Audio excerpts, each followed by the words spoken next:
What is the most completely backward assumption you have ever made about someone, the kind that makes you rethink every judgment you thought you were qualified to make about a person? Tony talked too much.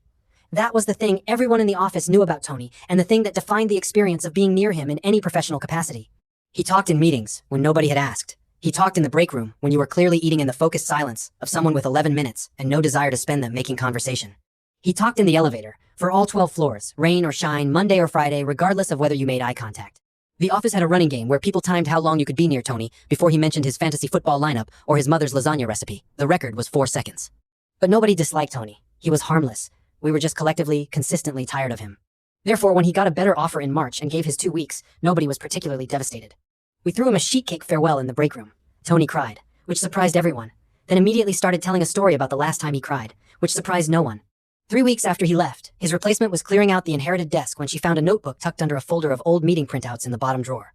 She brought it to the manager. The manager brought it to the floor, and within an hour, half the department was standing in the hallway not saying anything.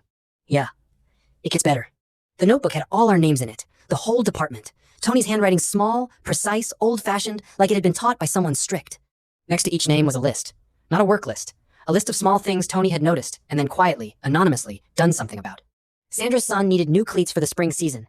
Tony had ordered a pair to the office address and left them at her desk before she arrived. Marcus had mentioned once in passing, in the elevator, in the offhand way people mention things they are not asking for help with, that his electricity bill was going to be a problem that month. Next to Marcus's name, a date and the words handled, Western Union. But the one that got me was the intern. She lived far enough out that the last bus sometimes didn't connect. Tony had been covering her rideshare home on late Thursdays, every single one for the entire semester, without her ever knowing where the credits were coming from. Someone asked, "Should we tell Tony we found it?" The conversation that followed was the most genuinely thoughtful one I have ever had at a place of work, because Tony had done all of it specifically so that no one would know. Therefore, telling him would make it about us, about our guilt, our gratitude, our need to resolve something, and he didn't want that. The whole point was that he didn't want that. So we didn't tell him. We still send Tony updates sometimes. Who got promoted, how the playoffs went, what finally happened with the break room coffee machine situation he had been loudly invested in for 2 years. He responds every single time. At least 4 paragraphs. Usually 5. We read all of them now.